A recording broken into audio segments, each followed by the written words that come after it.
Bonjour tout le monde, aujourd'hui je vais faire la correction du brevet de maths série 2024. Comme vous le savez, je suis en vacances d'été, je vais être en seconde, donc j'ai déjà passé le brevet et j'ai eu les résultats. J'ai 100 sur 100 en maths, donc je peux vous garantir que la correction ne sera pas fausse. On va commencer avec l'exercice 1. Donc exercice 1, je vais lire la consigne. Au casino, la roulette est un jeu de hasard pour lequel chaque joueur mise au choix sur un ou plusieurs numéros. On lance une bille sur une roue qui tourne, numérotée de 0 à 36. La bille a la même probabilité de s'arrêter sur chaque numéro, donc c'est pas truqué ou quoi que ce soit. Il faut savoir que tous les élèves, en voyant cette roulette de casino, ils ont tous paniqué. Ils se sont dit il y a plein de numéros, les questions elles ont l'air compliquées, alors que non. Même mes petites sœurs pourront le faire. C'est de la probabilité, donc il faut juste compter. C'est vraiment simple. On commence avec le petit 1. Petit 1, expliquez pourquoi la probabilité que la bille s'arrête sur le numéro 7 est 1/37e. Donc là, on ne vous demande pas de trouver un 37e, ils vous ont déjà donné. Il faut expliquer pourquoi. Donc c'est très simple. Déjà, pourquoi 1 sur 37 ? 1, parce qu'il y a seulement un numéro 7, il n'y en a pas d'autres. Donc ça c'est simple. Le numérateur c'est 1. Il faudra l'écrire en phrase, il ne faut pas juste directement mettre comme moi. Et puis après, là, il y a un petit doute et il y en a beaucoup qui ont eu faux. C'est pourquoi le dénominateur est 37. Pourquoi c'est sur 37 ? Car au total, ils disent que c'est numéroté de 0 à 36. Ça aurait été numéroté de 1 à 36. Il y aurait 36 issues. Sauf que là, il y a un autre chiffre qui se rajoute, 0. Donc 36 plus 1, ça fait 37. Car au total, il y a 37 issues car on compte le 0. C'est très important d'expliquer ça. Petit 2, déterminer la probabilité que la bille s'arrête sur une case à la fois noire et paire. Il n'y a pas de secret, là on n'a pas le choix car on ne peut pas savoir quel numéro il y a sur les cases noires, donc il faut compter et vérifier si c'est pair ou pas. Sachant que lorsque c'est pair, le classique, l'unité se finit par 0, 2, 4, 6, 8. Si ça se termine par ça, c'est pair. Donc là dans ce cas-là, on a combien de paires sur case noire ? 1, 2, 3, 4, 5, 6, 7, 8, 9, 10. On en a 10. Donc 10 sur 37. Après, numéro 3, petit a. Déterminer la probabilité que la bille s'arrête sur un numéro inférieur ou égal à 6. Beaucoup de personnes se sont dit, ok, inférieur ou égal à 6, de 1 à 6. Il y a 6 possibilités sur 37. Non, n'oubliez pas qu'il y a le 0. Le 0 est inférieur à 6, donc on le compte aussi. Donc ça ne fait pas 6 sur 37, mais 7 sur 37. Petit b, très important, en déduire. On ne vous demande pas de déterminer comme avant. Vous n'allez pas calculer. En déduire, c'est-à-dire qu'il va falloir s'occuper de l'exercice d'avant. Grâce à la réponse qu'on a eue avant, il faut trouver la réponse du B. En déduire la probabilité que la bille s'arrête sur un numéro supérieur ou égal à 7. Donc c'est-à-dire supérieur ou égal à 7. On va devoir déduire. C'est simple. Au total, on a combien d'issues ? On en a 37 sur 37. Ça c'est le total. Sauf qu'on veut trouver le nombre supérieur ou égal à 7. Donc il va falloir faire moins les nombres inférieurs ou égal à 6. Car 6 c'est avant 7. Donc on a juste à faire moins 7 sur 37. Ce qui va donc faire 30 sur 37. Ça c'est la réponse. Petit c, beaucoup plus compliqué. Un joueur affirme qu'on a plus de 3 chances sur 4 d'obtenir un numéro supérieur ou égal à 7. A-t-il raison ? Donc déjà, quelle est la probabilité d'avoir un nombre supérieur ou égal à 7 ? 30 sur 37. Donc là, on a déjà un élément qui est donné grâce à notre réponse d'avant. Après, comment affirmer que 3 chances sur 4 est inférieur à 30 sur 37 ? Nous ne sommes pas sûrs de la réponse, donc on met un petit point d'interrogation. Donc là, il va falloir calculer, c'est simple. Il faut qu'on découvre 3 sur 4 c'est combien lorsqu'ils ont le même dénominateur ensemble. Donc là, on va faire un truc très simple qu'on apprend en 5e, c'est-à-dire les transformer avec le même dénominateur. Mais dans ce cas-là, on va juste multiplier. On fait 4 fois 37 d'un côté, donc comme je l'ai déjà dit, c'est un lit superposé. Il y a 2 enfants, on lui passe 37 bonbons en bas, l'autre il va être jaloux, on lui donne aussi 37 bonbons en haut. Après là, même chose, on a juste à faire x 4 et là x 3.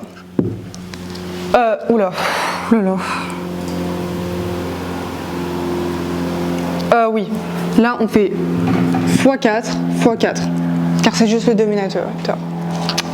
Donc là on calcule. 37 x 3, ça fait 21, je retiens 2, 111. 111 sur 37 x 4. 7 x 4, ça fait 28, je retiens 2. 12, 14, 148. Donc après, là, 120. Et en bas, 148. Donc là, ils ont le même dénominateur. Donc là, c'est bon. On peut comparer. Lequel est plus grand? 111 est plus petit que 120. Donc 120 est plus grand. Donc on peut affirmer que les chances de tomber sur un nombre supérieur ou égal à 7 sont supérieures à 3 sur 4.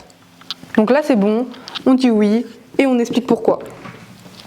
L'exercice 1 est terminé. C'était sur 20 points. 20 points gratuits, sincèrement. Exercice 2. On va lire l'énoncé. Exercice 2, c'est du scratch, du programme, ce qu'on n'aime pas. Donc, là, il n'y a pas d'énoncé. Par contre, il y a des programmes. Donc, il faut bien les analyser. Donc, il y a le programme A où c'est pas du scratch, c'est juste un programme tout court. Il y a le programme B où c'est du scratch. Donc, on a la question 1. Question 1A. Vérifiez que si on choisit 5 comme nombre de départ, le résultat du programme A est 56. Donc là, alors ils ont changé, hein, avant c'était pas comme ça, mais ils donnent souvent maintenant les réponses dans les énoncés pour qu'on puisse réessayer si on se trompe. Donc là, ils nous donnent déjà la réponse. Si on choisit 5 comme nombre de départ, le programme A c'est 56. Sauf qu'il faut le prouver. Donc pour cela, on calcule. Donc le programme A c'est quoi? Numéro 1, choisir un nombre. Donc là, on a déjà notre nombre, c'est 5. Prendre le carré du nombre choisi. Donc 5 au carré est égal à 25. Multiplier le résultat par 2. Donc 25 fois 2, c'est 50. Ajouter le double du nombre de départ. Donc là, on nous dit ajouter le double du nombre de départ. Donc là, c'est pas le nombre avant, mais le nombre du départ, c'est-à-dire 5. Donc 5 fois 2, et on l'ajoute à 50. C'est égal à 60. Après, on termine. Soustraire 4 au résultat. 60 moins 4, c'est égal à 56. Donc là, on a fait le A, on a prouvé. C'est bon. Le B. Quel résultat obtient-on avec le programme B si on choisit moins 9 comme nombre de départ? Donc là, il ne nous donne pas la réponse, il va falloir calculer. Donc le programme B, c'est un programme Scratch. C'est plus compliqué car la plupart du temps, on a du mal à se repérer, on ne sait plus quel nombre c'est celui-là, etc. Mais en fait, il faut tout simplement bien se poser, il ne faut pas se presser. Même si on a 2 heures c'est large. Il faut juste bien lire l'énoncé. Donc là, on nous dit, on choisit moins 9 comme nombre de départ. Sur le programme Scratch, on a quoi? Demander, choisir un nombre et attendre. Donc choisir un nombre, c'est moins 9. Mettre nombre choisi, donc moins 9, à réponse, etc. Mettre résultat 1 à nombre choisi plus 2. Donc le nombre choisi, c'est moins 9. Donc on le additionne à 2.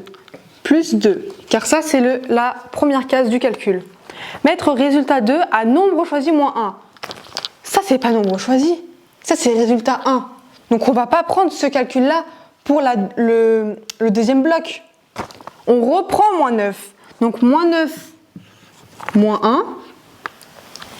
Voilà. Donc là, c'est résultat 1 et là, c'est résultat 2. Et puis après, dans le 6e bloc, dire regrouper le résultat et résultat 1 étoile résultat 2. Alors en informatique, étoile, c'est juste la multiplication. Donc, on fait ça. Tout simplement. On n'a plus qu'à calculer. Moins 9 plus 2, ça fait combien? Ça fait moins 7. On multiplie. Moins 9 moins 1, ça fait moins 10. Le résultat, c'était 70. Car quand il y a 2 moins, ça devient plus. Faut pas l'oublier ça. Donc ça, c'était 1A, 1B. Ça, c'est bon. On passe au 2. Donc 2A. Encore une fois. Alors là, c'est un questionnaire à choix multiples. Non, c'est pas un questionnaire à choix multiples, mais là, on vous donne quelques propositions et il faut trouver la bonne réponse. Parmi les trois... Alors, on choisit un nombre quelconque x comme nombre de départ. Donc, classique. Parmi les 3 propositions ci-dessous, recopiez l'expression qui donne le résultat obtenu par le programme B. Donc là, en fait, il faut trouver le calcul littéral si c'est le programme B qu'on choisit. Donc c'est simple. Avant de prendre la proposition, on va tout simplement calculer. Là, on nous dit quoi dans le programme B? On va remplacer moins 9 par x car c'était le nombre qu'on avait choisi. Donc là, c'était x plus 2 multiplié par x moins 1. Ça, c'était le programme B. Est-ce qu'on a ça comme proposition? Et oui, la proposition E2 est exactement la même que celle-là. Donc, c'est E2. Le B, exprimé en fonction de x, le résultat obtenu avec le programme A. Alors, je ne sais pas pourquoi, mais apparemment, parmi mes camarades, ils n'ont pas du tout compris la question. Je vois pas pourquoi, il faut juste remplacer par x. Mais bon, le programme A, choisir un nombre. Donc là, choisir un nombre, c'est x, évidemment, vu qu'on ne connaît pas le nombre. Donc x, je vais le faire là. X, donc ça, c'est choisir un nombre. Prendre le carré du nombre choisi, donc x au carré. Jusque-là, ça va. Multiplier le résultat par 2. Donc x au carré fois 2. Mais lorsqu'il y a un x, on peut juste mettre un 2 devant. Et on sait que c'est x au carré fois 2. Ajouter le double du nombre de départ. Donc pas ça au double, x au double. Donc on rajoute, encore une fois, 2x. Et après cela, soustraire moins 4 au résultat. Donc sur tout ça, on fait moins 4. Tout simplement. Ça, c'était le calcul littéral. C'est tout. Le numéro 3, et c'est le dernier de l'exercice normalement, démontrer que quel que soit le nombre choisi au départ, le résultat du programme A est toujours le double du résultat du programme B. Donc, listen. Donc, c'est-à-dire qu'il faut prouver que 2 fois B, c'est égal à A. Équation. C'est parti. C'est simple. Déjà, on va calculer 2 fois B. Mais pour cela, on l'a encore sous forme factorisée. Il va falloir le développer. Donc là, si on développe B,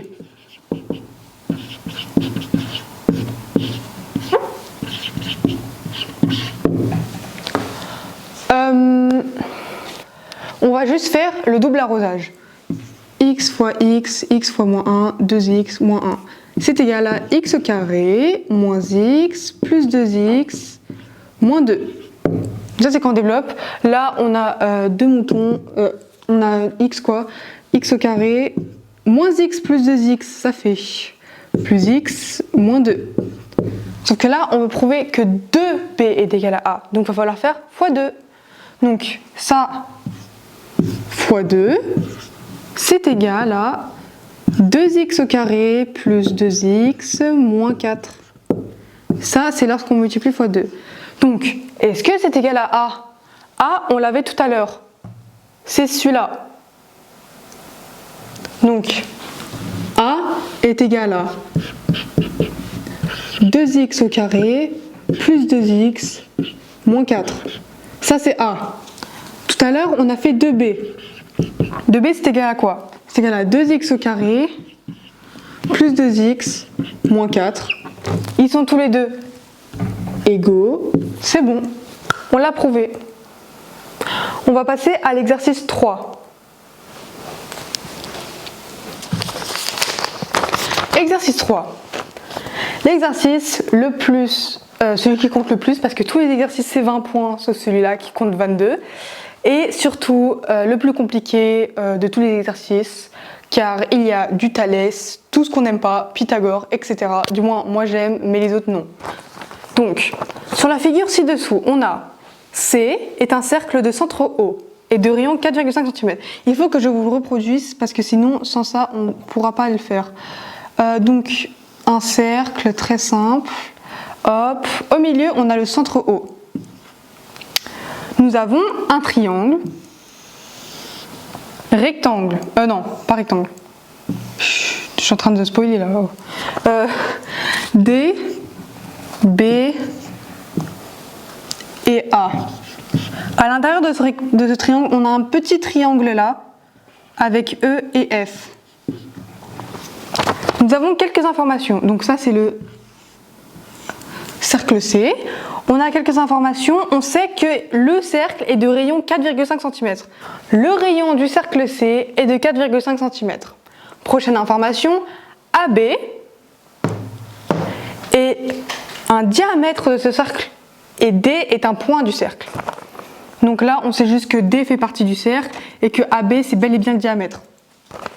Après, les points BEA sont alignés, ainsi que les points DFA. Vous reconnaissez ces phrases, c'est les phrases du Thalès. Les droites BD et EF sont parallèles. BD et EF sont parallèles, donc on le marque. Sur votre copie, vous le marquez, ça va vous aider. BD est égal à 5,4 cm. Donc BD est égal à 5,4 cm. Après, DA est égal à 7,2 cm. DA est égal à 7,2 cm. Et AE est égal à 2,7 cm. AE est égal à 2,7 cm. Donc nous avons déjà 3 longueurs, non 4. On compte le rayon évidemment. Question 1. Justifier que le diamètre AB mesure 9 cm. Valentina et Odette peuvent le faire sans problème, donc je vais leur poser la question après. Numéro 1. Valentina, parce que c'est super simple, Odette n'a pas besoin de le faire. Pourquoi le diamètre de ce cercle est égal à 9 cm? Sachant que le rayon est de 4,5 cm. Parce qu'on va faire 4,5 plus 2,7. Et ça fait 9? Non. Valentina, Oui. Un diamètre, c'est combien de rayons? Ok, va t'asseoir. Le rayon, il est là. C'est pas ça que je veux expliquer. Odette, viens. Pourquoi est-ce que le diamètre est égal à 9 cm, sachant que le rayon fait 4,5 cm? Si tu Parce sais... qu'on fait 4,5 plus 4,5 et ça fait 9. Et pourquoi? Parce que c'est le rayon, et le rayon c'est la moitié du diamètre. Parfait. Je suis trop fière de moi. C'est un truc de CP, mais tranquille. Genre, on t'a pas appris que le diamètre c'est le double du rayon. Malgré le fait que mes sœurs sont nulles en maths, on continue. Sachant que le diamètre c'est le double d'un rayon, on a juste à faire 4,5 fois 2, ce qui fait 9 cm. Voilà, tout simplement. Donc ça c'était vraiment niveau CP, mais tranquille. Numéro 2, démontrer que le triangle ABD est rectangle en D. Donc démontrer que le triangle ABD est rectangle en D. C'est là, c'est votre chance d'apprendre Pythagoras. Donc vous regardez en fait. Démontrer que le triangle ABD est rectangle en D. A, B, D. Est-ce qu'il est en rectangle en D? Comment démontrer que le triangle ABD est rectangle en D? On va faire le théorème de Pythagore. Donc nous avons déjà 3 informations. On a découvert que le diamètre était de 9 cm. Donc on a toutes les longueurs. Quel est le théorème de Pythagore? Le théorème de Pythagore, c'est hypoténuse au carré, donc là AB, plus les deux longueurs au carré. Donc BD au carré, plus AD au carré. C'est égal à 9 au carré. BD est égal à 5,4 au carré, plus AD 7,2 au carré. On n'a plus qu'à calculer. 9 au carré, ça fait combien? 9 fois 9 Égale 81. C'était très lent. 81. 5,4 fois 5,4, c'est égal à 84 égale à 7. Je retiens 1. 5 fois 4 est égal à 20. 21, je retiens 0. 20, je retiens 2. 27. 6, 1, 9, 2. On met 29,16. Donc là, nous avons 29,16 plus 7,2 fois 7,2, 4, 14, 0, 14, 7 fois 7, c'est égal à 49. Donc 54. Ah, c'est un 1. Et attends, j'ai fait un 1 ou un 4? Non, c'est un 4. 8, 1, 5. Je fais 2 virgules. 51,84. Ok, donc là on a juste calculé au carré. Normalement vous aurez la calculette, vous ne prendrez pas autant de temps que moi, mais bon. Là on a juste à faire 29,16 plus 51,84, ce qui fait tout simplement 81. Donc c'est bel et bien égal. Donc là il faut faire quelque chose que vous avez appris en 4e. Les phrases du théorème de Pythagore. Si vous ne les faites pas, on vous retire des points. Malgré le fait qu'ils n'ont pas le droit d'être très stricts, mais bon. Donc là, j'ai complètement raison, mais le problème, c'est que en fait, si vous faites comme ça directement, vous avez faux. Parce qu'en fait, là, c'est démontré, donc c'est pas le théorème de Pythagore, mais la réciproque. Du coup, j'ai pas le droit de mettre égal de base. Donc en fait, de base, vous mettez pas l'égal, vous mettez juste ça d'un côté, ça d'un autre côté, vous calculez, donc pas d'égal, vous calculez de leur côté, vous calculez de l'autre côté, et après, au final, vous mettez ça ensemble, et vous dites, d'après la réciproque du théorème de Thalès, le triangle ABD est rectangle en D. C'est tout. Après, on va passer au numéro 3. Calculer AF. AF, il est où? Il est là. On va devoir calculer ça. Je peux faire? Pour cela, comment faire? Théorème de Thalès. Calculer AF. Donc, théorème de Thalès, c'est simple. Pente de ski. Ça, c'est ma manière d'apprendre. En gros, petit sur grand. Donc, imaginons, ça, c'est le sommet d'une montagne. Vous descendez, premier point. Vous retournez en haut et vous redescendez jusqu'au bout. Même chose pour là. Vous descendez, premier point. Vous remontez et vous redescendez jusqu'au bout. Et après, petit sur grand. C'est ça le théorème de Thalès. Donc pour découvrir AF, il faut qu'on fasse les égalités de Thalès.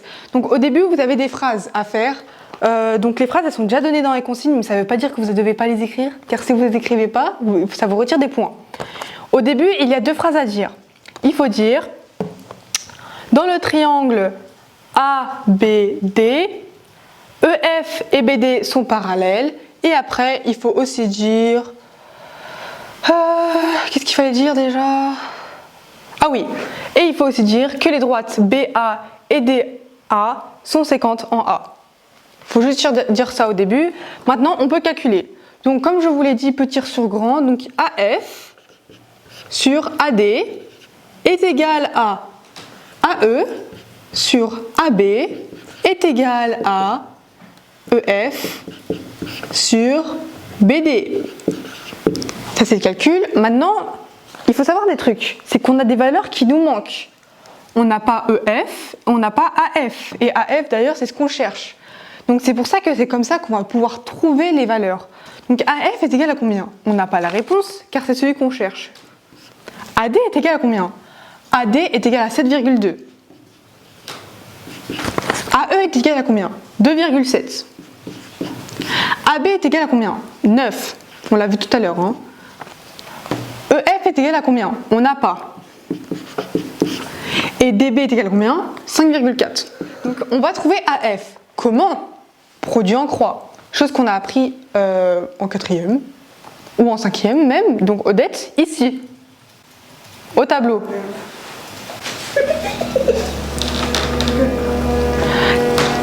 Bouge, trop grosse. Le produit en croix, ça marche comment? Sur le côté, on multiplie, petit fois, et après, on divise par celui-là. Donc, Odette, tu fais le calcul, en fait. Regarde, je vais faire comme Nanette. Elle va faire une erreur, c'est sûr. 0. Attends. Du coup, 7 fois 16, ça fait Ah ouais, elle est pas comme moi, les gars. 9, 14. Tu comptes sur tes doigts? Chut. Alors, 4, 10, 11, 12, 13, 14. 9. Ça fait. Comme ça, il y a 19,44. Chut. 19,44 divisé par 9. Ça fait oh là là, 18. 1,4.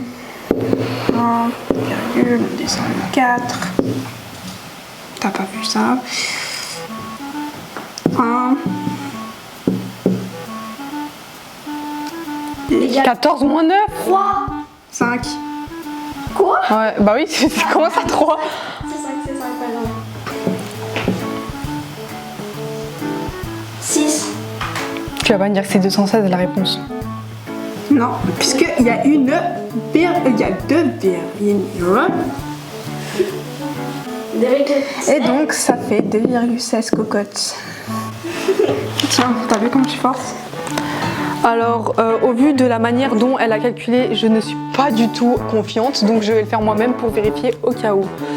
Donc, 2,7 fois 7,2 est égal à 14, 5, 0, 9, 4, 18, 1, 8, 19,44. Ok, là c'est bon. Après, je fais 19,44 divisé par 9. C'est bel et bien 2,16. Donc, elle a bel et bien raison. AF est égal à 2,16. On finit avec une petite phrase de conclusion. D'après le théorème de Thalès, AF mesure 2,16 cm. Tout simplement. Numéro 4. 4A. Justifier que l'aire du triangle ABD est égal à 19,44 cm au carré. Donc, on veut trouver l'aire de ABD. Odette, viens. 9 Oui. fois Non. plus. T'as déjà faux. Il n'y a même pas de 9 dans le calcul, ma belle. T'avais dit oui. T'as pris la seule longueur où on n'utilise pas. Ok, alors 7,2 Ouais. fois Ouais. 5,4 Ouais. fois plus moins 7,2 fois T'as oublié une minute. Attends. 90 degrés. Non.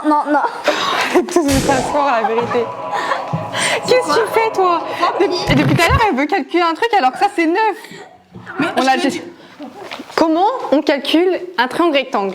Quelque chose qu'on a appris en primaire. Comment on fait un triangle rectangle? On a juste à faire longueur fois longueur. On ne prend jamais, mais alors jamais l'hypoténuse. D'ailleurs, c'est la longueur qu'Odette a pris en premier, je ne sais pas pourquoi. Donc on multiplie ces deux-là et on divise par 2. Si on ajoute 2 triangles rectangles ensemble, ça fait quoi? Un rectangle. Donc c'est pour ça qu'on fait diviser par 2. Parce que imaginons on a un triangle rectangle, on en rajoute un deuxième, ça fait un rectangle. Sachant qu'un rectangle, c'est ça fois ça, il y avait juste à faire diviser par 2. Donc là, on fait 5,4 fois 7,2 divisé par 2. Et là, on a l'aire de ABD, donc je vais calculer 38,88. Donc ça, c'est bon.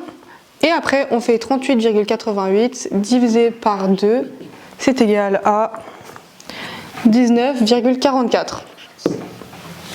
C'est bon, ils ont dit 19,44. On a l'aire du triangle ABD. Niveau 4e, hein, en vrai. Bref, on continue avec la 4B. Mais 4B, calculer l'aire du disque arrondi au centième. Donc, comment on calcule un cercle? Moi. 2. Tu utilises le mot rayon et le mot pi, c'est tout. Oui. Donc, imagine R fois R. fois pi. Non, fois pi. C'est 20,25. J'ai bien mis là. Oui, mais ça fait arrondi en fait. Non, c'est pas arrondi en fait. Hein. C'est du calcul en fait. Hein. C'est bien. C'est un truc que tu fais en CP en fait. Hein. Fallait faire C'est bien. 1,14. Oui, c'est ça. Va t'asseoir. C'est ce que maman elle a dit. Donc là, je vais pas le faire parce que ça sert absolument à rien, mais vous avez bien compris que vous pouvez pas laisser comme ça sur la copie. Voilà, je l'avais dit.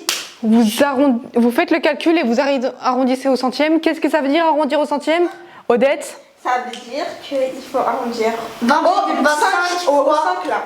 20,30. Non, 20,25 fois 3,14. Voilà, et après on arrondit au centième. J'ai déjà dit. Après on arrondit au centième, donc ça va dire au deuxième chiffre après la virgule. Copier. On passe au numéro 5. Ah si. Numéro 5. Quel pourcentage de l'air du disque représente l'air du triangle ABD? Donc, on avait trouvé combien déjà? 20,25 pi. Ouais. Fois 3,14. Ok, Odette, au tableau. Donc, 19,44.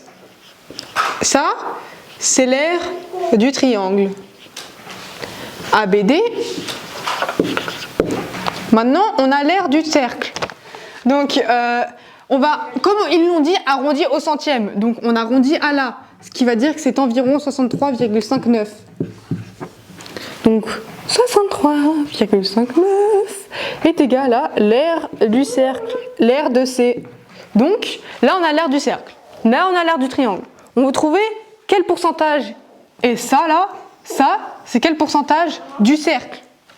Donc, comment on fait les pourcentages déjà? Très simple. On met 19,44, on tire une barre pour faire la fraction. Sauf que, qu'est-ce qu'on va mettre au total pour faire l'air?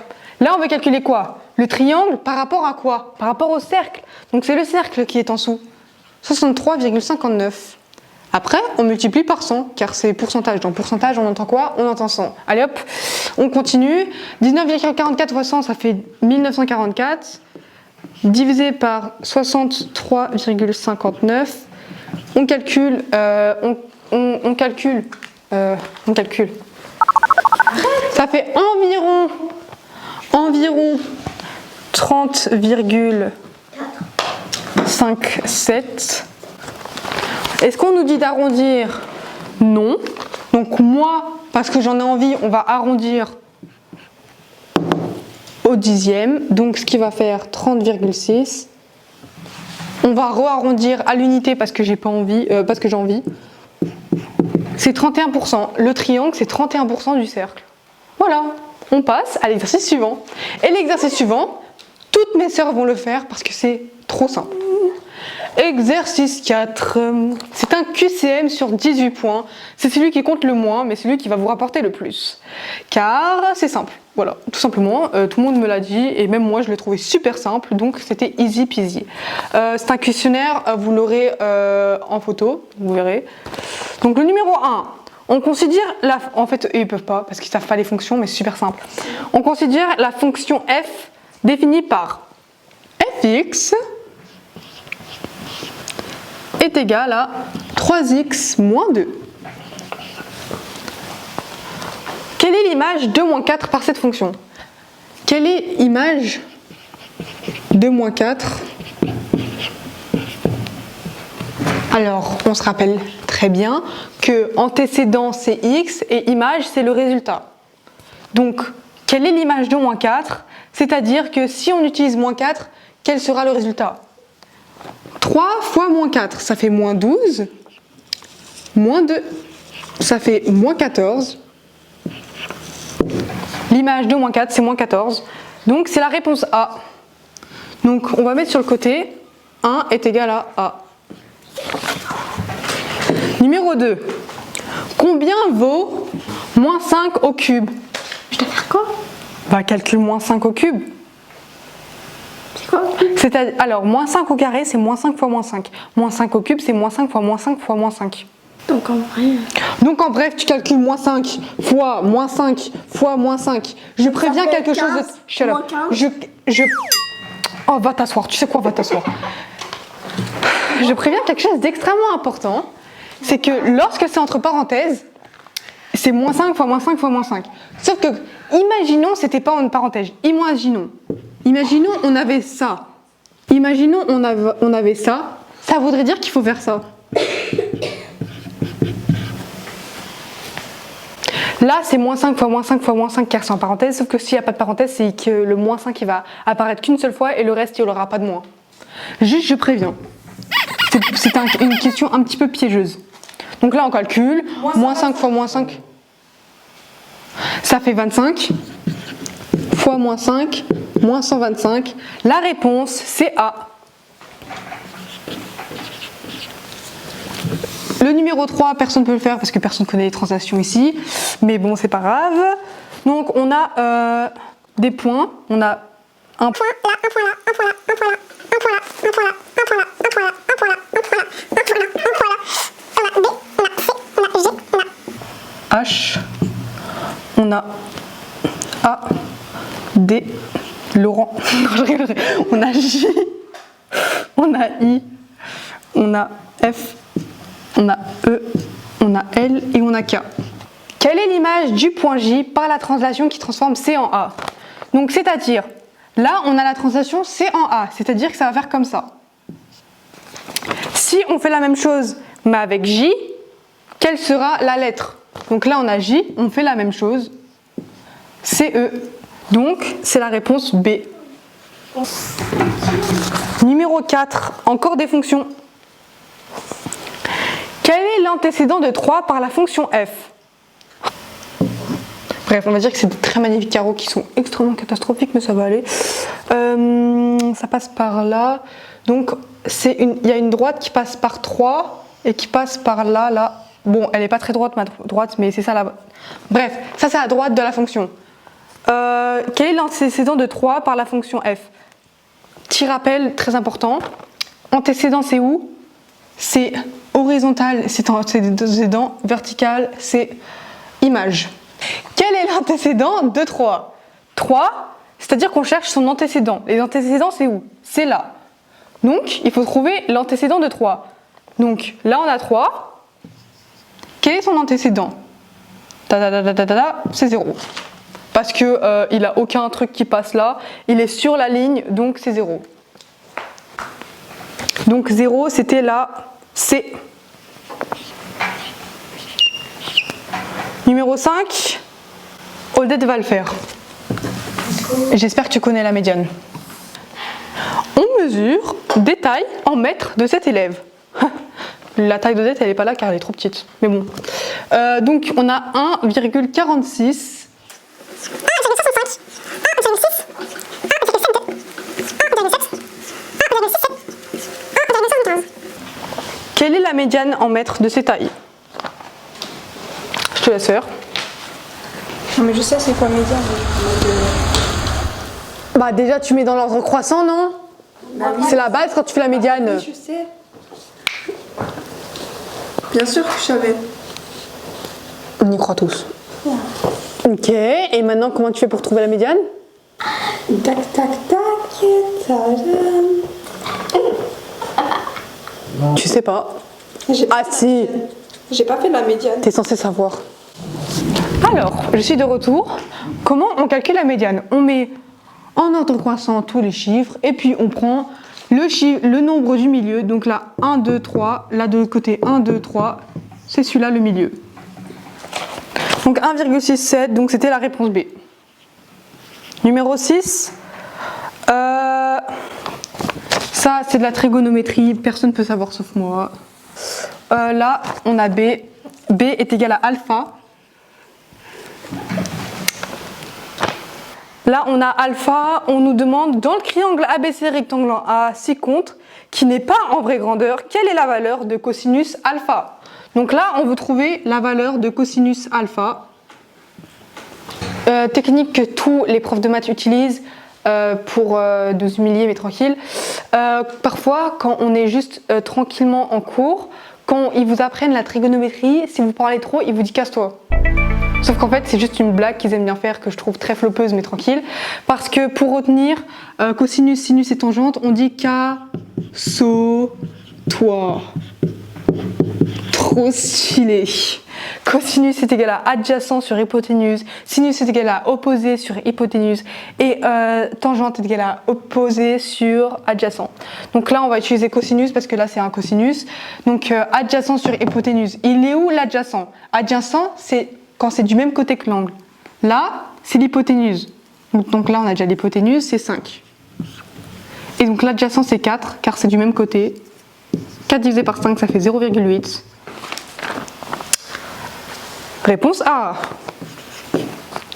Exercice 5.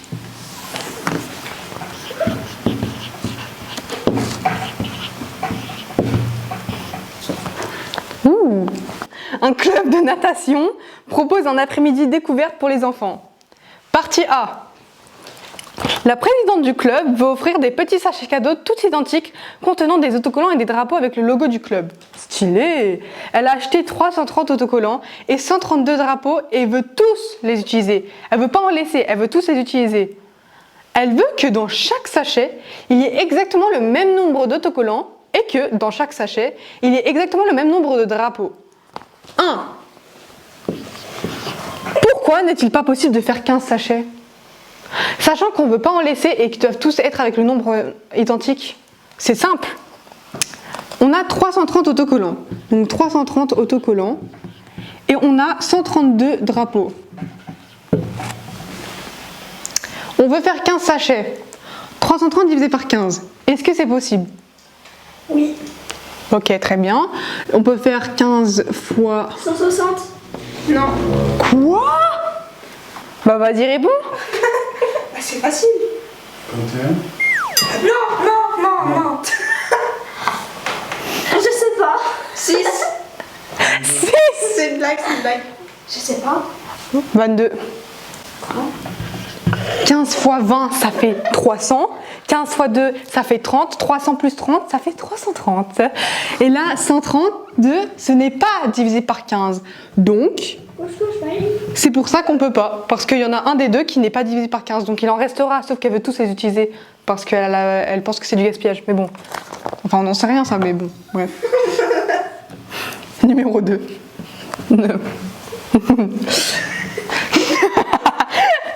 De A. Décomposer 330 et 132 en produits de facteurs premiers. Classique. 330, c'est égal à 33 fois 10, c'est égal à 3 fois 11 fois 5 fois 2. C'est bon, on a décomposé. 132. 2 fois, attendez, 2 fois 66, je crois, ouais. 2 fois 6 fois 11, 2 fois 2 fois 3 fois 11, 2 au carré fois 3 fois 11. C'est bon, on a décomposé, classique, simple, on apprend en troisième, même si on devrait l'apprendre plus tôt, mais bon, bref. Parce que les nombres premiers, on apprend ça seulement en troisième, mais bref. 2B, en déduire le plus grand nombre de sachets que la présidente pourra réaliser. Pour cela, on fait quoi? On fait le PGCD, plus grand composant diviseur. Je crois que c'est ça ce que ça veut dire. PGCD, donc le PGCD de 330 et 132. Donc là, on fait PGCD 330, 132. Donc c'est égal à... Il faut prendre les nombres en commun. 3, 3. 11, 11. 2, 2. 66. Elle pourra faire au total 66 sachets. Après, dans ce cas, c'est combien mettra-t-elle d'autocollants et de drapeaux dans chaque sachet? Odette au tableau. Tranquille. Ah bah c'est facile. Je crois que j'ai besoin. Ok, laissez-moi. La meuf, ça fait 2 heures, elle rigole, c'est bon là. Et toi, tu sais pas faire 330 divisé par 66, c'est une blague là. Bah ouais. 66 fois 5, Odette. Comment ça fois 4? J'ai mis ça. Bah c'est bon, t'as pas besoin de calculer, 66 fois 5, ça va être 330. OMG. Du coup,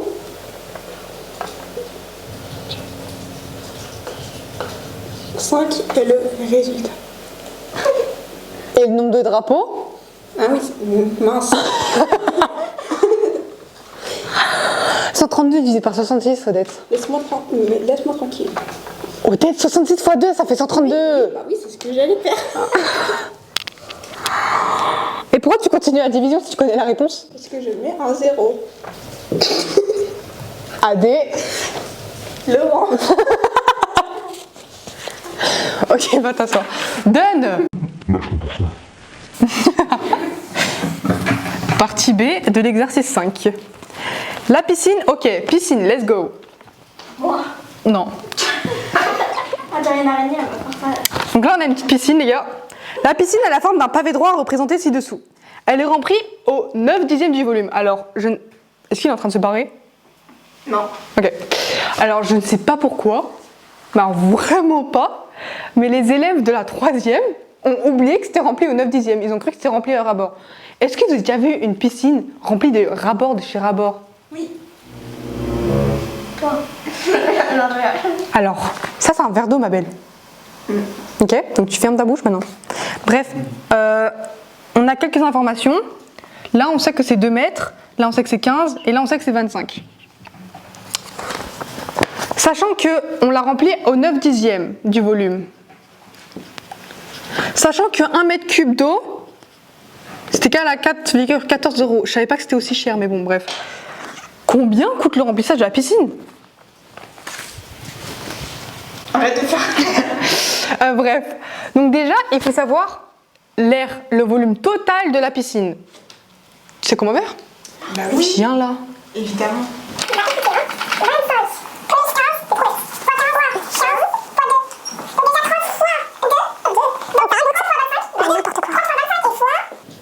Puis... Ah non, comment ça pille? C'est une blague. Je fais l'air là. Ouais, mais pourquoi t'as pille d'un seul coup? Les pies, c'est que pour les... C'était l'air. C'est que pour les cercles, les pies, de quoi tu me parles? Ah oui, c'est bête. Bref. Oui, bon les gars, j'en ai trop marre de mes fossiles.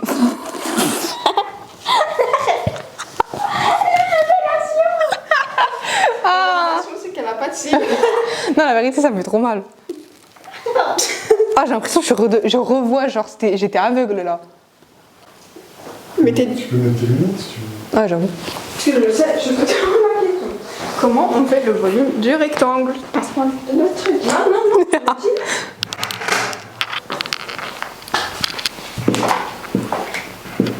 Alors, t'as faux.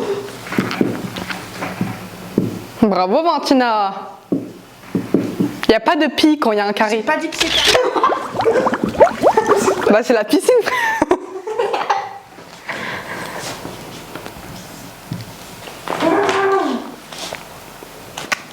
Ok, donc c'est bon. Donc 675. Après, qu'est-ce qu'on fait? Très important. Avec 675, sachant qu'un mètre cube est égal à 4,14 €. Donc là, on sait que 9/10 du volume, c'est 675 mètres au cube. Donc on a juste à faire 675. Fois 4,14. Good. Très bien. C'est la fin de cette correction du brevet de maths. J'espère que vous n'avez pas eu une note catastrophique et que vous n'avez pas fait la même erreur que quelques amis que j'ai. J'espère que vous avez eu le brevet sans problème, etc. Ou que même ça peut vous aider si vous allez passer le brevet bientôt, ou quelque chose comme ça. C'était Nanette. Ciao.